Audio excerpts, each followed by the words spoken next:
ദൈവനാമത്തിന് മഹത്വം ഉണ്ടായിരിക്കട്ടെ. കർത്താവിൽ പ്രിയരെ, പരിശുദ്ധ വലിയ നോയമ്പിന്റെ 31 ദിവസത്തിലെ ധ്യാന ചിന്തയ്ക്കായിട്ട് ഇന്ന് തിരഞ്ഞെടുത്തിരിക്കുന്ന രൂത്തിന്റെ പുസ്തകം 1-ാം അധ്യായം 16-17 വാക്യങ്ങൾ. അതിന് രൂത്ത്, നിന്നെ വിട്ടു പിരിയുവാനും നിന്റെ കൂടെ വരാതെ മടങ്ങിപ്പോകുവാനും എന്നോട് പറയരുത്. നീ പോകുന്നിടത്ത് ഞാനും പോരും, നീ പാർക്കുന്നിടത്ത് ഞാനും പാർക്കും. നിന്റെ ജനം എന്റെ ജനം, നിന്റെ ദൈവം എന്റെ ദൈവം. നീ മരിക്കുന്നിടത്ത് ഞാനും മരിച്ചടക്കപ്പെടും. മരണത്താലല്ലാതെ ഞാൻ നിന്നെ വിട്ടുപിരിഞ്ഞാൽ യഹോവ തക്കവണ്ണവും അധികവും എന്നോട് ചെയ്യുമാറാകട്ടെ എന്ന് പറഞ്ഞു.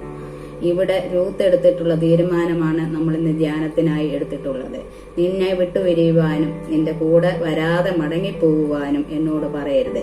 ഈ വലിയ നോയമ്പിൽ നമുക്കും ദൈവത്തോട് അപേക്ഷിക്കാനുള്ളത് ഈ ഒറ്റ വാക്യത്തിൽ അടങ്ങിയിരിക്കുന്നു. ദൈവമായ കർത്താവെ, നിന്നെ വിട്ടുപിരിഞ്ഞ് ജീവിപ്പാനും നിന്റെ കൂടെ വരാതെ മടങ്ങിപ്പോകുവാനും ജീവിതത്തിലെ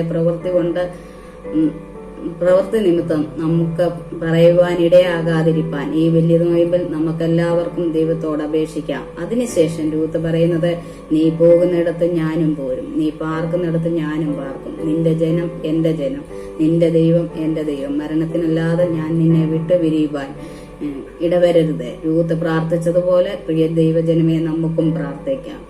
കർത്താവിനോട് ഈ വലിയ നോയമ്പിൽ പ്രാർത്ഥിക്കാനുള്ളവർ നമ്മുടെ കർത്താവിന്റെ 40 ദിവസത്തെ ഉപവാസത്തിനും അതിനുശേഷമുള്ള കഷ്ടാനുഭവത്തിനും രൂത്ത് പറഞ്ഞതുപോലെ നമുക്കും പറയാം. ജീവിതത്തിൽ എത്ര കൈപ്പേറിയ അനുഭവം വന്നാലും ദൈവത്തെ തള്ളി പറയാതെ, ദൈവത്തോടുള്ള വിശ്വാസവും സമർപ്പണവും തള്ളിക്കളയാതെ ജീവിപ്പാൻ നമ്മെ ഒരുക്കേണ്ടതിന് ഈ വലിയ നോയമ്പിന്റെ 31-ാം ദിവസം നമുക്ക് എല്ലാവർക്കും ആത്മാർത്ഥമായി പ്രാർത്ഥിക്കാം. അതിന് ദൈവമായ കർത്താവ് നമ്മെ എല്ലാവരെയും യോഗ്യതയുള്ളവരാക്കി തീർക്കുമാറാകട്ടെ. നമുക്ക് പ്രാർത്ഥിക്കാം.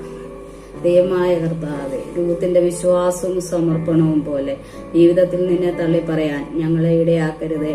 ആമേൻ.